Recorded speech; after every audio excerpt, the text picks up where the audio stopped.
سلطنت کا جسے دستور سمجھا جاتا ہے وہ سورہ بقرہ شریف ہے۔ سورہ بقرہ کے نام کے حوالہ سے جو اقوال ہیں وہ باقرہ عربی میں گائے کو کہتے ہیں۔ اس صورت میں ایک گائے کا ذکر ہے، اس کا تذکرہ موجود ہے جو حضرت موسیٰ علیہ السلام کے دور کے اندر ایک قتل ہوا تھا، اور اس قتل کے جانچ اور پڑتال کے لیے قربانی کے طور پر ایک گائے کو ذبح کیا گیا، اور اس گائے کے ذبح کرنے کے بعد اس کے گوشت کا لوتھڑا ایک میت کو اسے مارا گیا، پھر اللہ نے اسے زندہ کیا، پھر اس نے بتایا میرے قاتل کون ہیں۔ تو بنی اسرائیل کی اس مشہور واقعہ کی نسبت سے، گائے کی نسبت سے اس سورت کا نام کیا رکھا گیا ہے؟ بقرہ رکھا گیا ہے۔ 286 اس کی آیات مبارک ہیں، 40 اس کے رکوع ہیں۔ اللہ تعالیٰ نے اس سورت کو بڑی شانیں بخشی ہیں۔ اللہ کے پیارے محبوب علیہ الصلوۃ والسلام نے سورہ بقرہ کے حوالہ سے بہت زیادہ احادیثیں رسول صلی اللہ علیہ وسلم ملتی ہیں۔ حضرت ابو سعید خدری رضی اللہ تعالیٰ عنہ حضور صلی اللہ علیہ وسلم کے بڑے پیارے صحابی ہیں۔ وہ بیان کرتے ہیں کہ حضرت اسید بن خضیر رضی اللہ تعالیٰ عنہ وہ بہت خوش الحان قرآن کریم پڑھتے تھے۔ ان کی آواز ایک جادو تھا، اور قرآن ویسے ہی اتنا حسین کلام ہے کہ اس کے نہ لفظوں کا کہیں پہ مقابلہ ہے، اور نہ ہی اس کے معنی اور اس کے مطالب کا کوئی مقابلہ ہے۔ یہ ایسی اتنی حسین کتاب ہے کہ اس کی مثل نہ الفاظ کے اندر ہے اور نہ ہی اس کے پیغام کے اندر ہے۔ یہ ایک ایسا زندہ معجزہ ہے سرکار دو عالم صلی اللہ علیہ وآلہ وسلم کا کہ یہ زندہ روح بندے کی روح کو زندہ کر دیتی ہے۔ ایمان کے چراغ کے اندر اگر آپ تیل ڈالنا چاہتے ہیں کہ آپ کا ایمان اور زیادہ مضبوط ہو جائے، آپ کے ایمان کے اندر حرارت پیدا ہو جائے، آپ کے ایمان کے اندر وجد پیدا ہو جائے، آپ کے ایمان کو اگر آپ مزید ایسا چمکدار کرنا چاہتے ہیں کہ زمین پر بیٹھ کر آسمان کا نظارہ چاہتے ہیں، زمین پر بیٹھ کے آپ عرش معلیٰ کی باتیں اگر سماعت کرنا چاہتے ہیں، تو پھر قرآن کے لفظوں کو محبت اور عشق کے جنون اور ولولے کے ساتھ پڑھنا ہوگا۔ جب قرآن کو اس محبت اور شوق اور القاء کے ساتھ اللہ تعالیٰ کے ساتھ ہم کلام ہونے کے لیے، اپنے رب سے باتیں کرنے کے لیے، اپنے مولا سے گفتگو کرنے کے لیے جب قرآن کے لفظ پڑھے جاتے ہیں تو بے ڈھنگا بھی ہو تو اس بھی اللہ ڈھنگ دے دیتا ہے، بے رنگا ہو تو اسے بھی اللہ رنگ دے دیتا ہے، اور جس کی آواز کے اندر پہلے سے چاشنی موجود ہو اور وہ پھر قرآن کو اس کے روپ کے اندر اپنے نبی پیارے صلی اللہ علیہ وسلم کی زبان کے اندر، حضور صلی اللہ علیہ وسلم کے لہجے کے اندر، عربی انداز کے اندر، اور جس نے پھر براہ راست حضور سے سنا اور آقا کی زبان سے وہ پھر قرآن پڑھتا تھا تو اس کا پڑھنا کیسا تھا؟ آج 1450 سال بیت جانے کے بعد جب ایک قاری قرآن پڑھتا ہے، جب آپ قرآن پڑھ رہے ہوتے ہیں تو آپ دیکھیں جب آپ پڑھتے ہیں تو لوگ جھوم نہیں جاتے ہیں۔ ایک چھوٹا سا بچہ وہ جب قرآن پڑھ رہا ہوتا ہے، اکثر ختم پہ میری کوشش ہوتی ہے بھی چھوٹا پڑھے، تو وہ جب پڑھ رہے ہوتے ہیں تو لوگ کیا کرتے ہیں، انہیں مزہ آتا ہے، انہیں لطف آتا ہے، سرور آتا ہے انہیں قرآن کو سن کر۔ آج 1450 سال بیت جانے کے بعد جب آپ قرآن پڑھتے ہیں تو لطف آتا ہے۔ تو جس نے براہ راست حضور سے سنا اور پھر اس کا معنی بھی جانتا ہے، پھر اس کی مراد بھی جانتا ہے، تو جب وہ قرآن پڑھتا ہوگا تو قرآن کس طرح اس کو رحمتیں اور اللہ کی برکتیں نصیب ہوتی ہوں گی۔ حضرت ابو سعید کہتے ہیں اس کی آواز بڑی حسین تھی، حسن سے مالا مال تھی۔ آواز حسین ہو اور پھر زبان پہ کیا ہو، قرآن ہو۔ آواز حسین ہو پھر زبان پہ کیا ہو، بولیں، آواز حسین ہو اور پھر زبان پہ کیا ہو، قرآن ہو، تو پھر بگڑی بات بن جاتی ہے۔ آج ہم سمجھتے ہیں کہ فلاں کے نغمے میں بڑی چاشنی ہے، فلاں کے ماہیے کے اندر بڑی چاشنی ہے، فلاں کے دوہڑے کے اندر بڑی چاشنی ہے، فلاں کی ربائی کے اندر بڑی چاشنی ہے، اور اس کلام کی طرف ہم نے رجوع کیا، پتہ چلا فلاں کا نغمہ فلاں بندے نے لکھ دیا ہے، فلاں کا ترانہ فلاں بندے نے لکھ دیا ہے، فلاں کا دوہڑا فلاں بندے نے لکھ دیا ہے۔ تو یہ تو کسی نہ کسی ذات جس کے اوصاف بھی محدود ہیں، جس کے کمالات بھی محدود ہیں، کسی کے اندر وصف ہیں، کسی کے اندر نقائص ہیں، تو وہ لکھنے والے ہیں۔ اب چلتے چلتے ہم اس بارگاہ پہ پہنچے جس نے ہمیں یہ قرآن دیا۔ ہم نے جب اس کی طرف دیکھا، اس نے ہمیں نغمہ دیا اور پوچھا یا رسول اللہ یہ نغمہ کیسا نغمہ ہے، یہ ترانہ کیسا ترانہ ہے، یہ کلام کیسا کلام ہے۔ دینے والے کی طرف دیکھا پہلے، تو ہمیں کس نے دیا؟ اللہ کے رسول صلی اللہ علیہ وآلہ وسلم نے۔ اب جب سرکار کی طرف دیکھا تو پتہ چلا کہ دینے والا اتنا حسین ہے، اس کے کمالات کا احاطہ کوئی کر سکتا نہیں ہے، اس کے اوصاف کا کوئی اندازہ لگا سکتا، اس کی بلندی کا وَرَفَعْنَا لَكَ ذِكْرَكَ کا کوئی آئیڈیا لگا سکتا، اس کی رحمت کا کوئی اندازہ لگا سکتا، اس کی شفقت کا کوئی اندازہ لگا سکتا۔ ابھی ہم صرف دینے والے تک پہنچے، ہمیں سرکار نے دیا، اور پھر ہم نے پوچھا آقا یہ کلام کہاں سے آیا؟ پھر حضور نے کہا للہ، یہ اللہ کی طرف سے، اللہ تمہارے رب کی طرف سے آیا ہے۔ میں نے فلاں ملک کا ترانہ پڑھا تو وہ کسی بندے نے حفیظ جلندری نے لکھ دیا، میں نے فلاں ملک کا ترانہ پڑھا وہ کسی اور نے لکھ دیا، فلاں نغمہ کسی اور نے لکھ دیا، لیکن قرآن ایسا نغمہ لاہوتی ہے، قرآن ایک ایسی اعلی شان نظم لکھی ہے، یہ ایسی حسین نثر ہے، یہ ایسا حسین کلام ہے، اس کے لکھنے والا کوئی انسان نہیں ہے، یہ تو رحمان کی بارگاہ سے آیا ہوا ہے۔ تو حضرت ابو سعید خدری کہتے ہیں کہ وہ جو حضور کے صحابی تھے بڑا سونا قرآن پڑھتے تھے، اور میں نے کہا جس نے ڈائریکٹ حضور سے سنا، اللہ کے محبوب نے اسے خود سکھایا ہو، اسے پڑھنا بھی بھائی ایسے پڑھنا ہے، ایسے پڑھنا ہے، ایسے پڑھنا ہے۔ قرآن کی تقریباً 7 قراتیں ہیں، اور 7 قراتوں پہ مختلف اقوال ہیں۔ فلاں کہتا ہے میں نے حضور سے ایسے سنا، فلاں کہتا ہے میں نے ایسے سنا، فلاں کہتا ہے میں نے ایسے سنا۔ اور میں سے کہتا ہوں جب حضور نے جن کو اپنے سامنے بٹھا کے 7 کے 7 رنگ اتارے ہوں، اس کا پھر قرآن پڑھنا کیسا قرآن پڑھنا ہوگا۔ کہتے ہیں وہ حضور کے صحابی تھے اور بڑا حسین قرآن پڑھتے تھے۔ انہوں نے ایک رات ہوئی تو انہوں نے سوچا بھی چلو آج سورہ بقرہ پڑھتا ہوں۔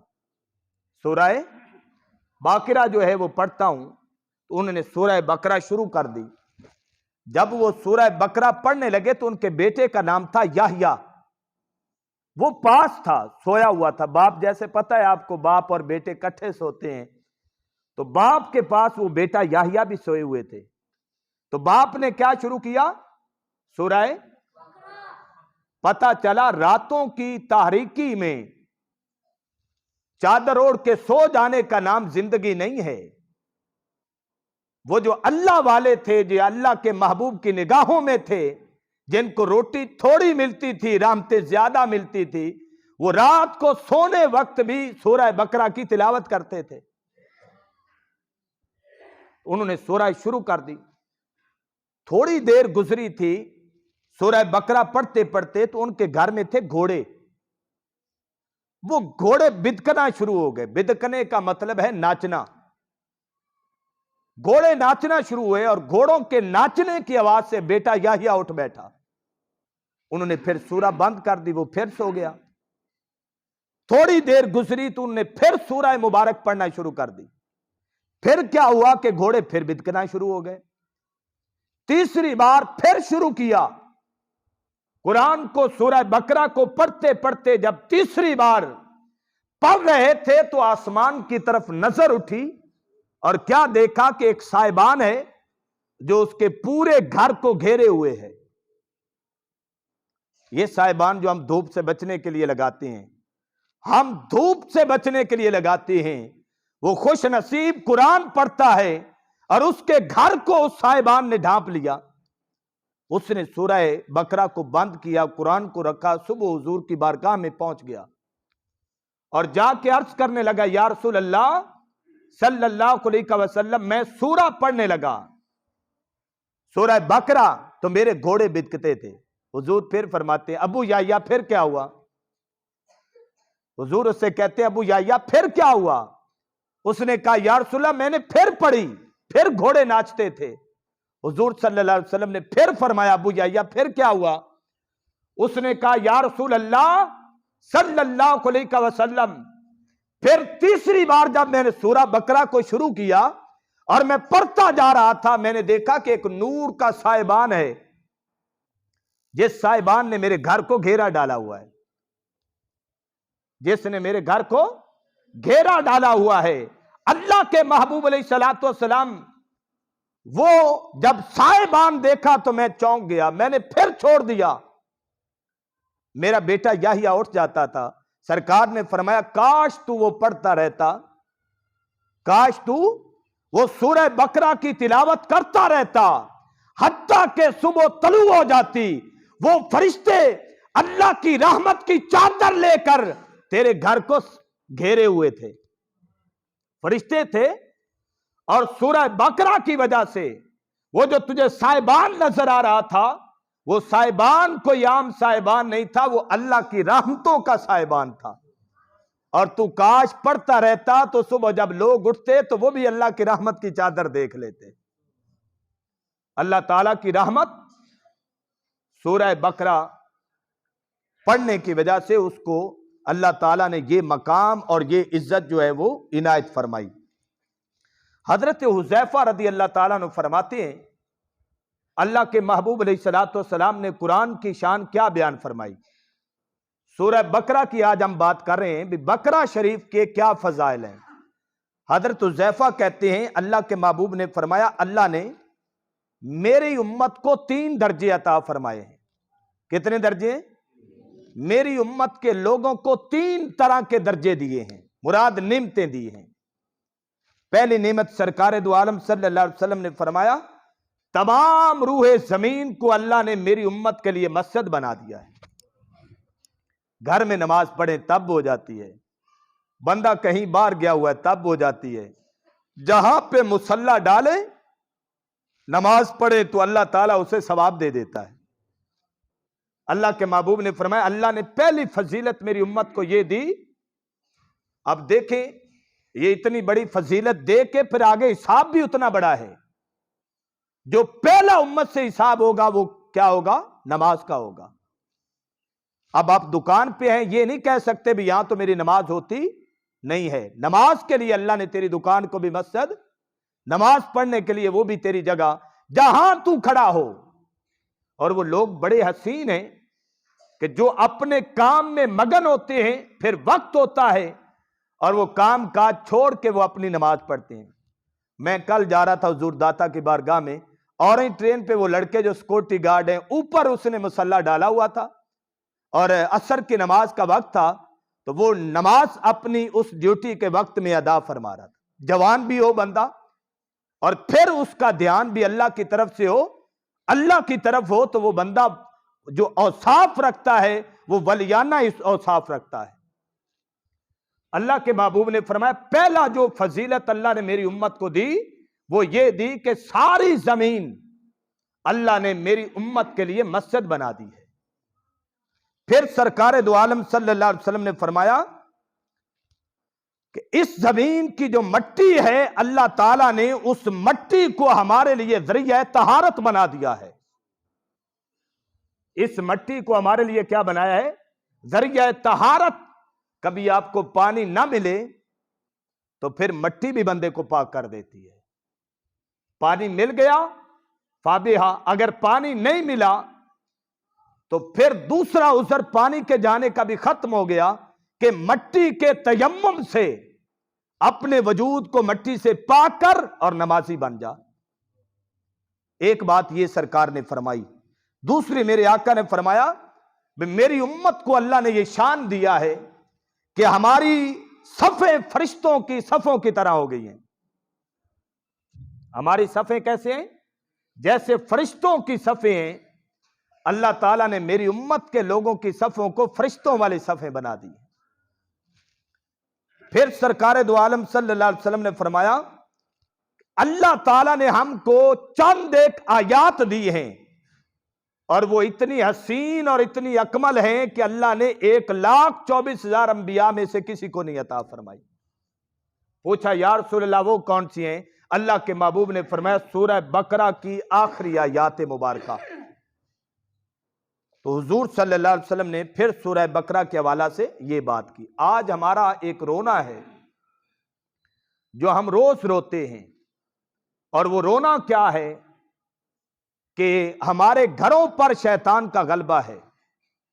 ہمارے گھروں پہ شیطان کا غلبہ ہے۔ شیطان کے غلبے کو دور کرنے کے لیے کہاں سے میڈیسن لائی جائیں؟ کون سے پیر کے پاس جائیں اور تویز لائیں جس تویز کے ذریعے سے شیطان ہمارے گھروں سے دور ہو جائے؟ جب تک شیطان آپ کے گھر سے نہیں نکلے گا اس وقت تک اللہ کو یاد کرنے میں آپ کو چاشنی اور مزہ نہیں آئے گا۔ تو وہ کون سا تویز ہے جس تویز کے ذریعے سے ہم شیطان کی قوت کو کم کر کے رحمان کی قوت کے ساتھ ہم جڑ سکتے ہیں، اپنے مالک کے ساتھ ہمارا تعلق قائم ہو سکتا ہے؟ تو سرکار دو عالم صلی اللہ علیہ وآلہ وسلم نے اس کے بارے میں حضرت عبداللہ ابن مسعود رضی اللہ تعالیٰ عنہ نے بیان فرمایا۔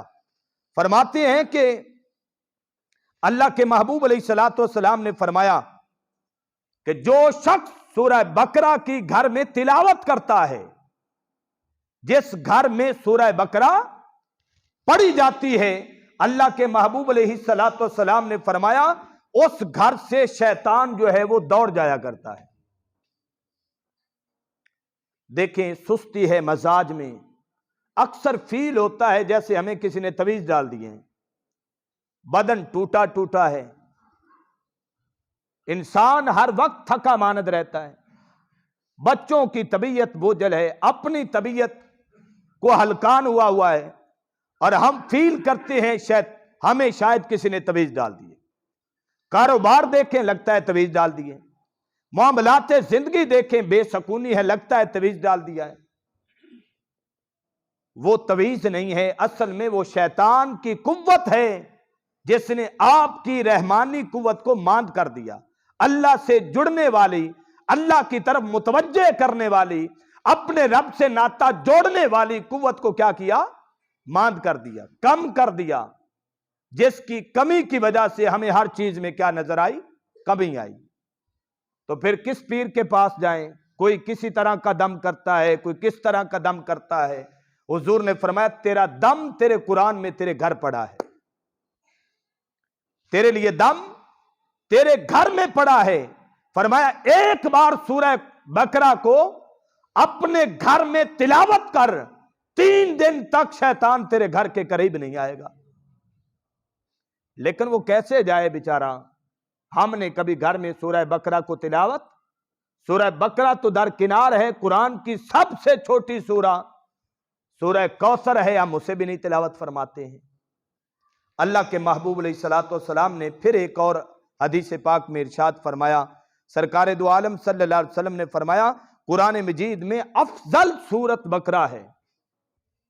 قرآن مجید میں جو افضل سورت ہے وہ کون سی ہے؟ سورہ بقرہ ہے۔ حضور صلی اللہ علیہ وسلم نے فرمایا جس گھر میں پڑھی جاتی ہے شیطان اس گھر سے چیختا چلاتا ہوا دوڑ جاتا ہے، صرف نکلتا نہیں ہے، روتا ہے دھاڑے مار کے، اور اس گھر سے کیا ہوتا ہے؟ دور چلا جاتا ہے۔ حضرت امام حسن بصری سے صحیح حدیث پاک ہے، انہوں نے بھی فرمایا افضل سورہ بقرہ ہے، سورت بقرہ ہے۔ فرمایا یہ اس میں ایک ایسی عظیم آیت مبارکہ ہے، وہ آیت الکرسی ہے، اور جس گھر میں سورہ بقرہ پڑھی جاتی ہے شیطان اس گھر سے بھاگ جایا کرتا ہے۔ تو کتنا آسان سا تویز ہے ہمارے پاس کہ ہم اس تویز کا استعمال کریں۔ شیطان سے مراد ساری شیطانی قوتیں۔ کسی نے آپ پہ کچھ کر دیا ہے، مان لیا آپ کو کسی نے تویز ڈال دیے، مان لیا کسی کی آپ کو نظر لگ گئی، مان لیا آپ نے کچھ کر دیا آپ کے لیے کسی نے، اور مان لیا آپ پہ شیطانی قوت جو ہے وہ حاوی ہوگی اور سستی ہو گئی۔ ان ساری بیماریوں کا علاج اللہ نے سورہ بقرہ میں رکھا ہے۔ بھئی سورہ بقرہ کو پڑھ، بڑے سے بڑا کالا جادو، شیطان سے بڑا تو نہیں ہے نا، وہ شیطانی عمل ہے۔ کسی کا آپ کی طرف نظر کرنا وہ بھی شیطانی عمل ہے۔ جب خود شیطان نہیں رہتا تو اس کے عمل کیسے رہیں گے؟ سارے عمل اس کے کیا ہو جائیں گے؟ رد ہو جائیں گے۔ لیکن ہم نے گھروں میں کرنا کیا ہے؟ سورہ بقرہ کی کیا کرنی ہے؟ تلاوت کریں گے، قرآن پڑھیں گے، اللہ تعالیٰ کی رحمتیں اور برکتیں ہمارے گھر کو گھیرا ڈال لیں گی۔ جو آیت مبارکہ میں نے پڑھی، فرمایا الف لام میم، یہ حروف مقطعات ہیں، کاٹے ہوئے لفظ، جدا جدا لفظ، ان کا معنی آپ کے اور میرے بس کی بات نہیں ہے، بڑوں کی بس کی بات نہیں ہے، کیونکہ یہ اللہ اور اللہ کے رسول کے درمیان راز کی باتیں ہیں۔ اللہ اور اللہ کے رسول کے درمیان راز کی باتیں ہیں، یہ وہ جانتا ہے دینے والا یا اس کو لینے والا جانتا ہے۔ حضرت جبریل امین حضور کی بارگاہ میں آئے اور آ کے انہوں نے کہا کاف، حضور نے فرمایا میں نے جان لیا۔ کہا ہاں، حضور نے فرمایا میں نے جان لیا۔ اس نے کہا یا، حضور علیہ الصلوۃ والسلام نے فرمایا میں نے جان لیا۔ اس نے کہا عین، اللہ کے رسول نے فرمایا میں نے جان لیا ہے۔ تو یہ یار اللہ اور اللہ کے محبوب کے درمیان وہ راز کی باتیں ہیں جسے یا اللہ جانتا ہے یا اللہ کا رسول جانتا ہے۔ اللہ جانتا ہے اور اللہ کا، اس کے بارے میں حضرت عبداللہ ابن عباس رضی اللہ تعالیٰ عنہ فرماتے ہیں، وہ کہتے ہیں کہ الف سے مراد اللہ ہے۔ الف لام میم 3 لفظوں سے سورہ بقرہ شروع ہو رہی ہے۔ الف سے مراد کیا ہے؟ اللہ ہے، اور لام سے مراد وہ کہتے ہیں جبریل امین لانے والے ہیں، اور میم سے مراد محمد ہیں صلی اللہ علیہ وآلہ وسلم۔ ہکو رانجن میکو لوڑی دا، جند سر وچ میم مروڑی دا، تے کن فیکون تے کل دی گل ہے، ایتھے نیو نو لانا چوری دا۔ تو یہ الف لام میم حروف مقطعات ہیں، اور ان کا اصل راز کون جانتا ہے؟ اللہ اور اللہ کا رسول جانتا ہے۔ ذالک الکتاب لا ریب فیہ، اللہ تعالیٰ نے فرمایا کہ یہ وہ عظیم و شان کتاب ہے کہ جس میں کسی شک کی گنجائش تک نہیں ہے، جس میں کسی بھی شک کی گنجائش۔ اب یہ جو ذالکہ ہے اس کا معنی ہے وہ کتاب۔ اس کے ڈھیر سارے مفسرین نے معنی بیان کیے ہیں، لیکن جو مجھے بات اس میں سے بڑی پیاری لگی وہ یہ تھی کہ تفسیر روح البیان میں ایک بزرگوں نے واقعہ نقل کیا ہے۔ انہوں نے لکھا ہے کہ حضرت موسیٰ علیہ السلام اللہ کی بارگاہ میں اللہ سے ہم کلام ہوتے ہیں، اور ہم کلام ہو کے انہوں نے کہا، حضرت موسیٰ علیہ السلام نے اللہ کی بارگاہ میں یہ کہا، یا اللہ یہ جو ذالک الکتاب ہے اس کی تفسیر میں وہ لکھتے ہیں۔ انہوں نے حضرت موسیٰ علیہ السلام جن کو کیا دی گئی تھی، تورات ان پہ نازل ہوئی تھی، اس تورات میں اللہ تعالیٰ نے 1000 سورت اور ہر سورت کی 1000 آیت مبارکہ پر یہ مشتمل کتاب تھی۔ تو حضرت موسیٰ علیہ السلام کو جب دی تو انہوں نے جا کے پھر عرض کیا، یا اللہ یہ کون یاد کرے گا، یہ اتنی طویل کتاب ہے، اتنی بڑی کتاب ہے، تو اس کتاب کو یاد کون کرے گا؟ تو حضرت موسیٰ علیہ السلام کو جب اللہ کی بارگاہ میں یہ عرض کیا، حضرت موسیٰ علیہ السلام نے اللہ کی بارگاہ سے پیغام آیا، کہا موسیٰ یہ کتاب تو ابھی بڑی چھوٹی سی کتاب ہے، جو تمہیں ہم نے کتاب دی ہے یہ کتاب بڑی چھوٹی سی کتاب ہے، ایک کتاب اس کتاب سے بڑی آنے والی ہے، ایک کتاب ایک وقت آئے گا جو اس کتاب سے کئی گنا ضخیم کتاب ہوگی، بڑی کتاب ہوگی۔ تو حضرت موسیٰ علیہ السلام نے عرض کیا، یا اللہ وہ کتاب تو کسے عطا فرمائے گا؟